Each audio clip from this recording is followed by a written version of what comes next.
Hello dear students, career power के इस प्रधानमंत्री सीरीज़ में आप सभी का स्वागत है। आज हम जानेंगे प्रधानमंत्रियों के बारे में। इस देश में जितने भी चुनाव हुए हैं, चाहे वो आम चुनाव रहे हों या बीच में मध्यावधि चुनाव किन किन कंडीशंस में हुए वो भी हम जानेंगे, या आम चुनाव हुए वो किस तरीके से हुए, किस पार्टी को कितनी सीट्स मिली, कब कौन सा नेता उभर के आया, ये हम इस वीडियो के माध्यम से जानेंगे। चलिए, सबसे पहले हम बात कर लेते हैं इस देश की आज़ादी की। 2 सितंबर 1946, ये तारीख इतिहास में हमेशा याद रखी जाएगी। कारण, इस देश में पहली बार भारत देश को इस देश का प्रधानमंत्री मिला। प्रधानमंत्री बने पंडित जवाहरलाल नेहरू। 2 सितंबर 1946 ये तारीख इतिहास में दर्ज हो गई। आगे आइए जानते हैं कि 1952 में जब पहली बार आम चुनाव हुए तब क्या स्थिति, किस पार्टी की कौन सी स्थिति रही। इस समय अगर आपको याद हो तो लोकसभा के स्पीकर बने थे जीवी मावलंकर जी, जिनको नाम दादा साहब के नाम से जाना जाता था। Doctor B R. अम्बेडकर की पार्टी चुनाव लड़ी थी। बी.आर. अम्बेडकर 1952 के पहले चुनाव में चुनाव हार गए थे। उनकी पार्टी सिर्फ 2 सीटों पर चुनाव जीत पाई थी। तो चलिए आइए स्टार्ट करते हैं सीरीज को। हम बात करें पहली लोकसभा चुनाव के बारे में। पहली लोकसभा चुनाव जो 1952 से लेकर 1957 तक हुए थे।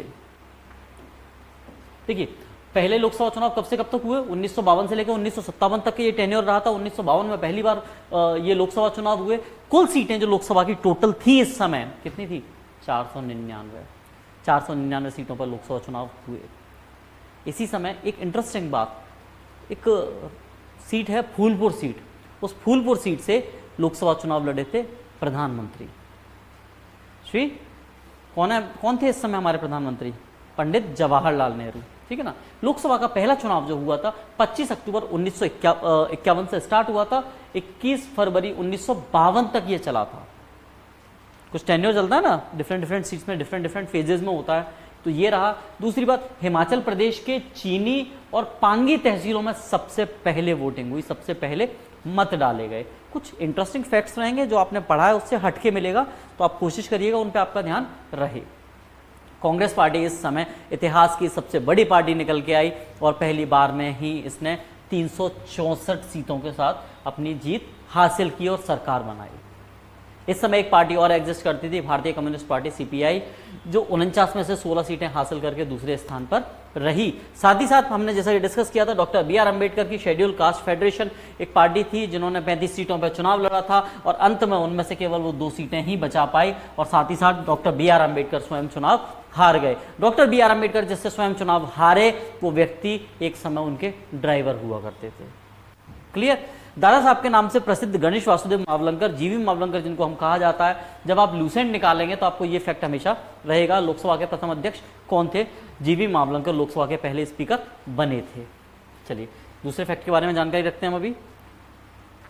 तो ये 1952 में जो आम चुनाव हुआ, 51-52, देश का पहला आम चुनाव था, ये याद रखिएगा इसको। चलिए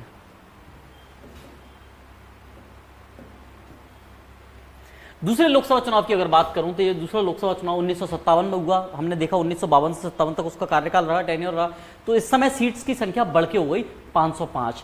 इंडियन नेशनल कांग्रेस ने पंडित जवाहरलाल नेहरू के नेतृत्व में दोबारा से एक बार 494 लोकसभा सीट्स जो टोटल हुई थी उसमें से 371 सीटें आसानी से जीतकर सत्ता में अपना सेकेंड टेन्योर स्टार्ट किया, सेकेंड कार्यकाल स्टार्ट किया और अपने आप को भारतीय सत्ता में एक मजबूत दावेदार के तौर पर, मजबूत नेता के तौर पर इतिहास में दर्ज करा लिया।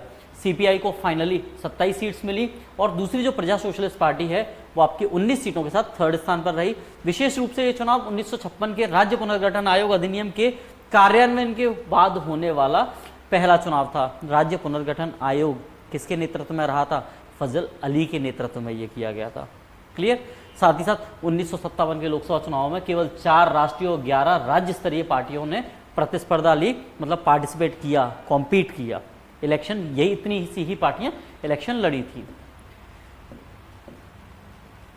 इसी समय साथ ही साथ राष्ट्रपतियों के कार्यकाल भी बदलते जाएंगे। हम दूसरी जब सीरीज लाएंगे तो उसमें राष्ट्रपतियों के बारे में भी जानकारी रखेंगे। अभी हाल फिलहाल आपको तीसरे लोकसभा के बारे में बात करने जा रहे हैं तीसरे लोकसभा की अगर कार्यकाल की बात करूं तो 1962 से लेकर 1967 तक का कार्यकाल है। इस समय इतिहास में कुछ बहुत ही बड़ी महत्वपूर्ण घटनाएं हुई। चाइना के साथ हमारा युद्ध हुआ, पाकिस्तान के साथ हमारा युद्ध हुआ, नेहरू जी की मृत्यु हो जाती है, इस बीच लाल बहादुर शास्त्री नए प्रधानमंत्री बनते हैं और इसी बीच लाल बहादुर शास्त्री जी की भी मृत्यु हो जाती है।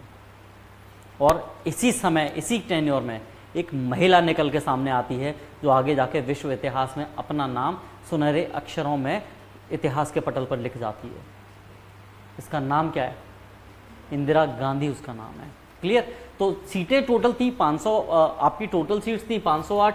इंडियन नेशनल कांग्रेस जो टोटल आईएनसी थी इसने 40.72% के साथ बहुमत हासिल किया, सीपीआई ने 9.94% और साथ ही साथ स्वतंत्र पार्टी ने जो अपना फर्स्ट टाइम इलेक्शन लगा वो 7.89% जो टोटल वोट शेयर था वो हासिल किया। कांग्रेस ने तीसरी बार सरकार बनाई।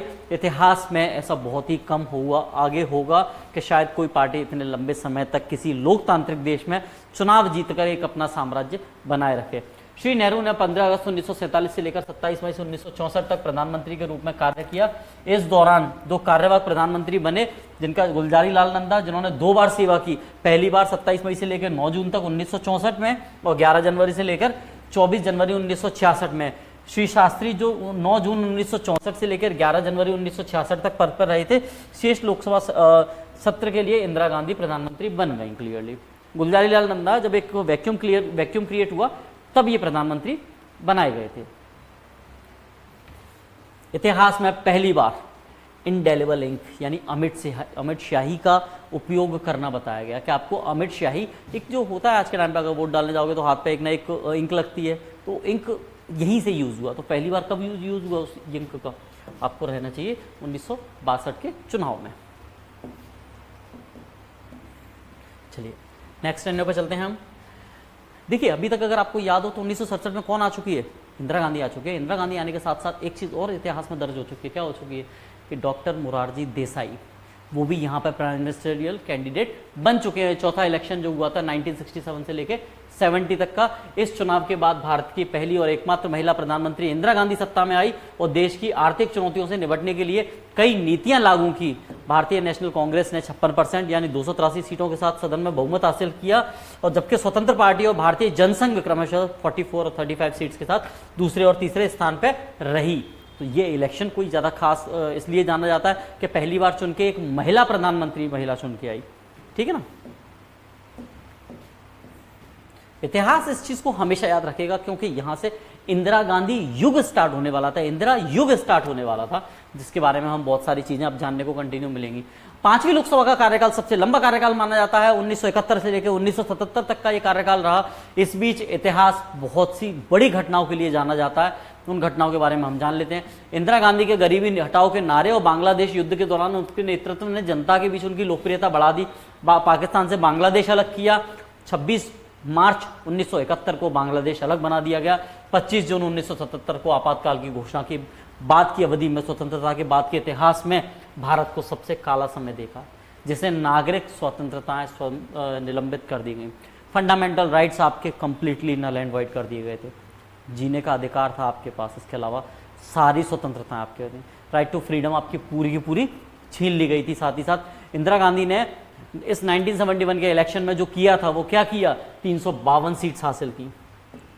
It's such a big amount. 352 seat हासिल की और साथ ही साथ क्या हासिल किया? मेजोरिटी हासिल की। सरकार पर लगभग एक तरफा इंदिरा यानी सरकार यानी इंदिरा, इतना सा ही उस समय का चुनाव रह गया। सीपीआई 25 सीट्स हासिल कर पाई थी। साथ ही साथ जो भारतीय कम्युनिस्ट पार्टी और द्रविड़ मुनेत्र कड़गम डीएमके जो है आज के टाइम पे 23 सीटों के साथ तीसरे स्थान पर रही। ठीक है, साथ ही साथ हम कुछ चीजें और देख लेते हैं। लगभग 48% महिलाएं जो मतदाता थी, इनमें महिलाओं को जो एक तरीके से सबसे ज्यादा वोटिंग हुई वो आपके कह सकते हैं तमिलनाडु के श्री पेरम्बदूर में सबसे ज्यादा महिलाओं ने क्या किया? आपका वोट किया। ऐतिहासिक चुनाव रहा क्योंकि इस समय इंदिरा गांधी पर भी एफआईआर हुई। इंदिरा गांधी को 6 साल के लिए निर्वासित कर दिया गया था, अयोग्य घोषित कर दिया था। आगे 6 साल तक चुनाव नहीं लड़ सकती थी बिकॉज राज नारायण के खिलाफ इन्होंने कोड ऑफ कंडक्ट का दुरुपयोग किया। क्लियर? उसका वायलेशन किया। चलिए छठवीं लोकसभा की बात कर लें तो 1977 से लेकर 1980 तक की रही। ये एक तरीके से बहुत ही ड्रामेटिक सिचुएशन थी इस समय। इंदिरा गांधी जब इमरजेंसी हटाने के बाद इलेक्शन करवाया, तब इंदिरा गांधी इतने तरीके से सही चीजों को, उन्हें लग रहा था कि शायद सब कुछ सही रहेगा, मेरी लोकप्रियता बरकरार रहेगी, लेकिन नहीं, 1977 के चुनाव में इंदिरा गांधी चुनाव हार गई। और इंदिरा गांधी, हालांकि इंदिरा गांधी जिससे चुनाव हारी राजनारायण से, वो वापस बाद में उन्हीं की पार्टी में शामिल हो गए। 81 साल के मोरारजी देसाई 10 साल इंतजार करने के बाद आखिरकार इस देश की कमान संभालते हैं और इस देश के प्रधानमंत्री बनते हैं। और साथ ही साथ ये होता है उनके बारे में एक इंटरेस्टिंग फैक्ट कि भारत के पहले गैर कांग्रेसी प्रधानमंत्री बने। 1977 के आम चुनावों में कांग्रेस पार्टी में एक महत्वपूर्ण उलटफेर हुआ, क्योंकि वह भारतीय इतिहास में पहली बार बहुमत हासिल करने में विफल रही। साथ ही साथ भारतीय लोक दल BLD ने सबसे अधिक 295 सीटें जीती। उसके बाद कांग्रेस 154 और CPM कितने सीट्स पे सीमित हो गई थी? 22 सीटों तक ये सीमित रह गई थी। भारतीय लोक दल जिसके नेता कौन बने? मोरारजी देसाई बने। इतिहास मोरारजी देसाई को हमेशा याद रखेगा। और भी कारण है याद रखने के, खैर कभी अगर सेशन लगेगा हमारा तो हम उस चीज पर डिस्कस करेंगे। साथ ही साथ हम वापस आ जाते हैं 1980 के। इस देश को यह समझ में आ चुका था कि मोरारजी देसाई के बाद में चौधरी चरण सिंह प्रधानमंत्री बनते हैं, लेकिन इस देश को चलाने के लिए कांग्रेस ही एक बेहतर उपाय रहेगा।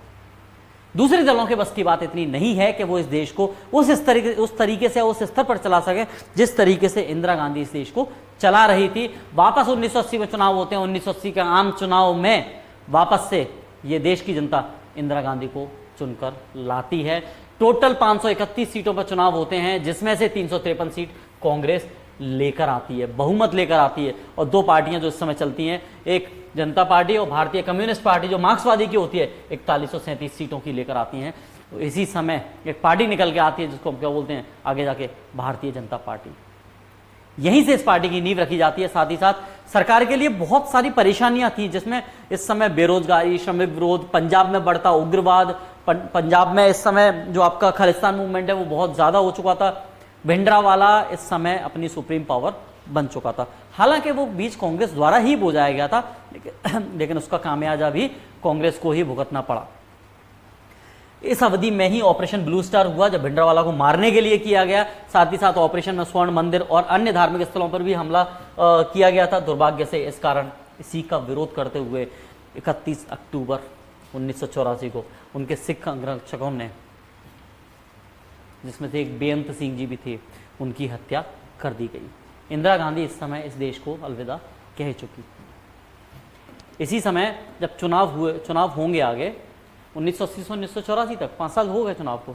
अब जब नए इलेक्शन होने वाले होंगे तब इस देश की कमान संभालेंगे राजीव गांधी।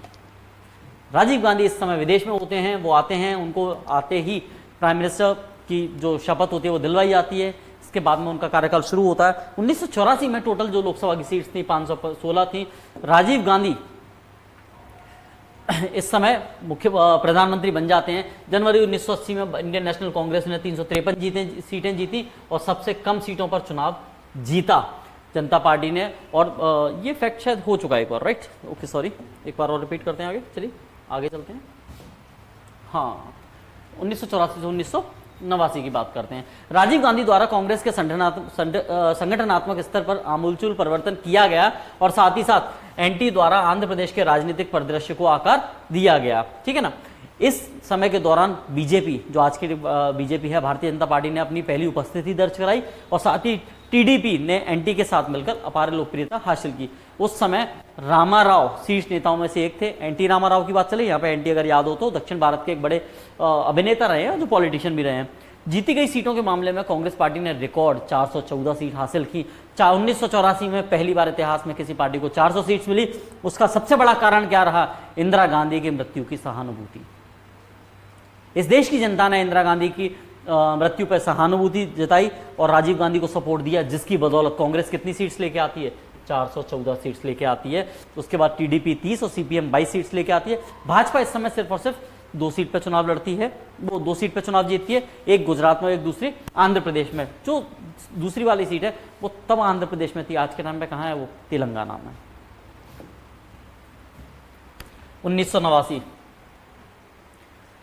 एक नेता जो मैं कहूं तो राजीव गांधी का सिपह सालार हुआ करता था, बोफोर्स घोटाले के चक्कर में राजीव गांधी का उसने साथ छोड़ा, और राजीव गांधी का साथ छोड़ने के बाद में आप राजीव गांधी के विरोध करते करते करते करते उन्होंने बिल्कुल ही फ्रेम से आउट होने के एक कंडीशन बना ली, और अपना इस राजनीतिक फ्रेम से वो बाहर हो गए, पार्टी छोड़ दी राजनीति, और इस देश के प्रधानमंत्री को षड्यंत्रों के तहत वो इस देश के अपनी एक षड्यंत्र उन्होंने रचा था, उस षड्यंत्र में वो कामयाब हुए, और साथ ही साथ 1989 में राजा मांडा के नाम से प्रसिद्ध एक व्यक्ति होते हैं वीपी सिंह, वो इस देश के प्रधानमंत्री बनते हैं, विश्वनाथ प्रताप सिंह। साथ ही साथ इनके बाद में एक प्रधानमंत्री और बनते हैं, बलिया के बाबू साहब चंद्रशेखर सिंह, जो कि अपने जीवन में कभी भी किसी पद पर, सरकारी पद पर नहीं रहे, कोई मंत्री नहीं बने, कभी मुख्यमंत्री नहीं बने, वो बने तो बने क्या, सीधे इस देश के प्रधानमंत्री। 1990 की अगर मैं बात 1989 से लेकर 1991 तक की बात करूं, 531 सीट होती हैं। नेशनल फ्रंट गठबंधन ने पहली बार निचले सदन में बिना बहुमत के सरकार चलाई, ठीक है।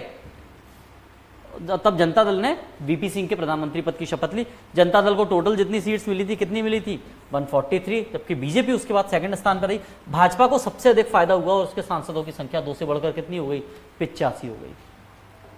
अब आया समझ में, कुछ चीजें याद आ रही होंगी आपको कि इतिहास किस तरीके से करवट लेता है। आज वही भाजपा जो 2 सीट्स पे एक समय हुआ करती थी, एक गुजरात में और एक आपका आंध्र प्रदेश में, जो वर्तमान में तेलंगाना है, 2 सीट पे रहने वाली भाजपा आज के समय में 303 सीट्स पे अकेले चुनाव जीत कर आई है। चलिए 1991 से 1996 की बात कर लेते हैं। इसके बारे में कुछ फैक्ट्स के पे डिस्कस करने से पहले हम देख लेते हैं कि सबसे पहले ये युग जाना जाता है, ये पूरा टेन्योर जाना जाता है पीवी नरसिम्हा राव के आर्थिक सुधारों के बारे में। टोटल जो लोकसभा सीट्स थी 508 थी। 1990 में पहली बार कुछ महत्वपूर्ण हमें परिवर्तन देखने को मिले।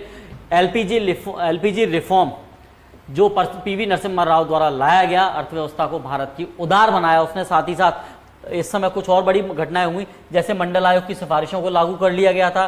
साथ ही साथ बाबरी विध्वंस भी इस समय हुआ था, 6 दिसंबर 1991।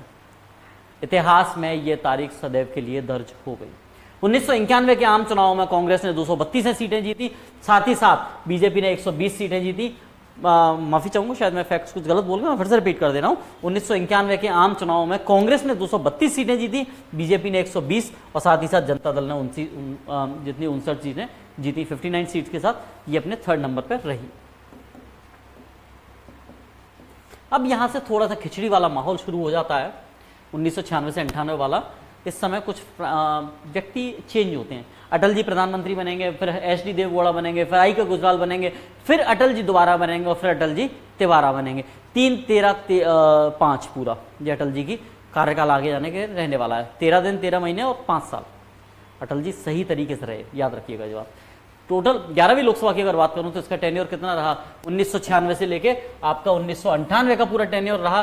कुल सीट्स 545 रही। बीजेपी 161 सीटों के साथ सबसे बड़ी पार्टी बनी। उसके बाद कांग्रेस ने 140 सीटों के साथ दूसरे स्थान पर रही, और जनता दल यहां से कैसा हो रहा है, इसका विघटन होता जा रहा है, घटती जा रही है, और 44 सीटों के साथ ये किस पर रही, तीसरे स्थान पर रही, अटल बिहारी वाजपेयी।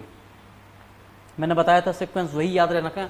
अटल बिहारी वाजपेयी 16 मई 1996 को प्रधानमंत्री का पद संभाला, लेकिन 13 दिनों के बाद उनकी सरकार गिर गई। फिर अटल बिहारी वाजपेयी के बाद में जनता दल के नेता एच.डी. देवगौड़ा संयुक्त मोर्चा गठबंधन के दम पर 1 जून 1946 को नई सरकार बनाई। वो कितने साल तक टिके रहे, 18 महीने तक सरकार में रहे।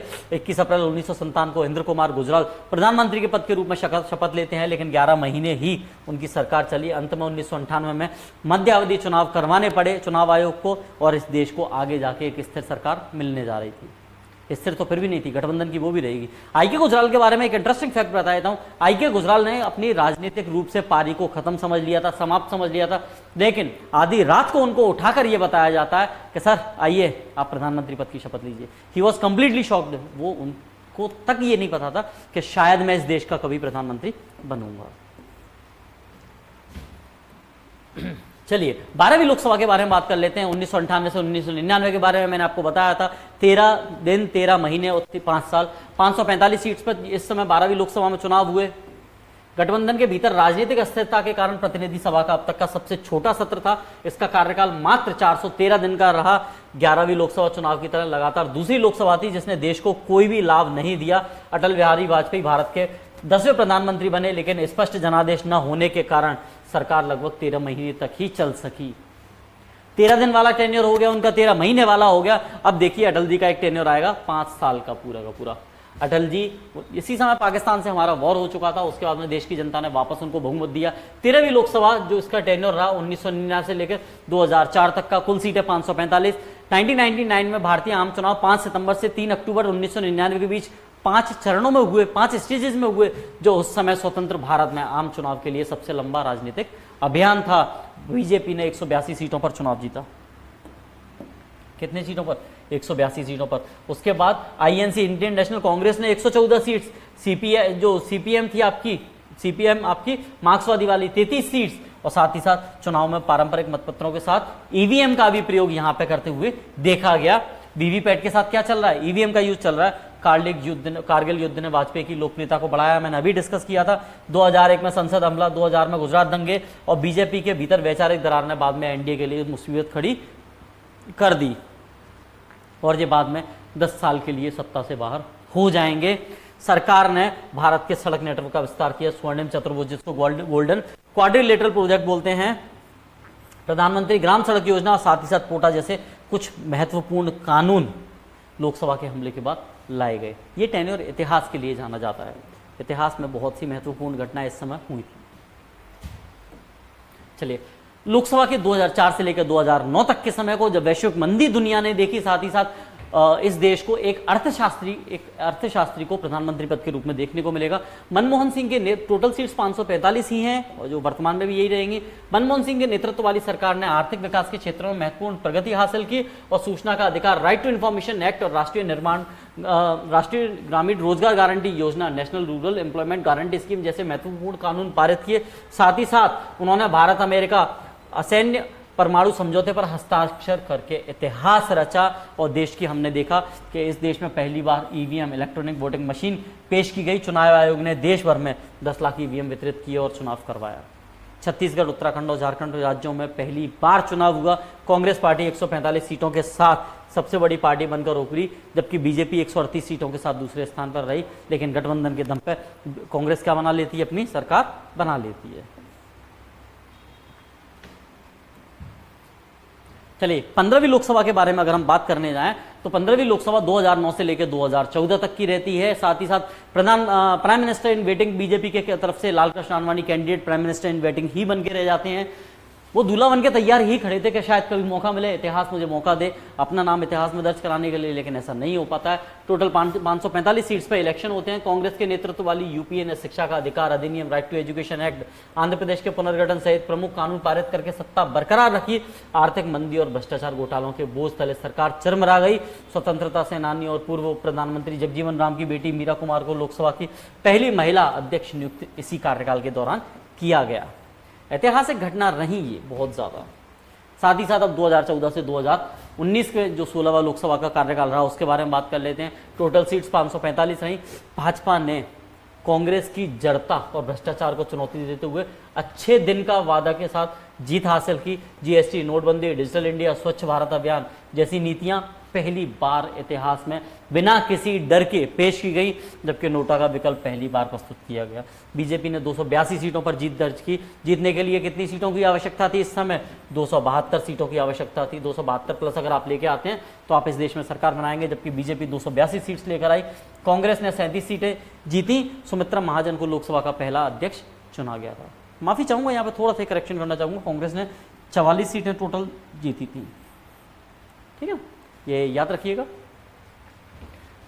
लास्ट टेन्योर जो इतिहास में दर्ज कर गया अपने आप को, उसकी बात कर लेते हैं। 17वीं लोकसभा चुनाव 2019 से लेकर 2024 तक रहा। प्रधानमंत्री नरेंद्र मोदी का दूसरा कार्यकाल रहा। टोटल सीट्स 545 हैं आज के टाइम पे। नरेंद्र मोदी के नेतृत्व वाली भाजपा सरकार ने दुनिया में हुए अब तक के सबसे बड़े चुनाव में 350 सीट जीतकर सत्ता हासिल की। ये गठबंधन का सबसे बड़ा वोटिंग परसेंटेज है राइट नाउ आज के टाइम पे। 11 अप्रैल से लेकर 23 मई के बीच 7 चरणों में 543 निर्वाचन क्षेत्रों में चुनाव कराए। राष्ट्रीय सुरक्षा, कोविड-19 महामारी, किसानों की अशांति, सांप्रदायिक झड़पें, सीए विरोध, अनुच्छेद 370 को रिमूव करना, इन विभाजनकारी अवधि की कुछ अंतर्निहित धाराएं हैं। इस समय ये पूरे के पूरे ऐतिहासिक निर्णय लिए गए। इस वर्ष पहली बार ईवीएम को मतदाता सत्यापन, पेपर ऑडिट ट्रेल, वीवीपैट द्वारा 100% समर्थित किया गया। भारत आगामी 18वें चुनावों के सबसे बड़े लोकतांत्रिक उत्सव में भाग लेने जा रहा है, जो कि 7 चरणों में 19 अप्रैल से शुरू होकर 1 जून को समाप्त होगा। जब आप ये वीडियो देख रहे हैं तब इस देश में आप कहीं ना कहीं आम चुनाव के बीच में हैं। मैं जब ये वीडियो बना रहा हूँ तो इस देश में 2 चरणों में चुनाव पूर्ण, एक चरण का चुनाव पूरा हो चुका है। हो सकता है आप जब ये देख रहे हो तब तक लोकसभा चुनाव पूर्ण रूप से कंप्लीट हो चुके हों पूरे के पूरे। अब देखिए, जब ये कंप्लीट हो जाए इसी फेज पे, आशा करता हूं आप जब इस वीडियो को देखें तब इसी प्लेटफॉर्म पे आके आप 18वीं लोकसभा चुनाव के परिणाम भी देख सकते हैं। ये पूरे के पूरे ऐसे प्रधानमंत्री रहे, ऐसी घटनाएं रहीं जो आपको याद होनी चाहिए। एग्जाम के पर्सपेक्टिव से आप एग्जाम कोई सा भी दे रहे हैं, लेकिन अगर आप पॉलिटी पढ़ रहे हैं तो आपको ये सब पढ़ना ही पड़ेगा। आपके वन लाइनर फैक्ट्स भी इसमें से निकल के आते हैं। क्लियर? आशा करता हूं आप सब लोग ठीक होंगे। विदा लेता हूं आप सभी से। Thank you so much.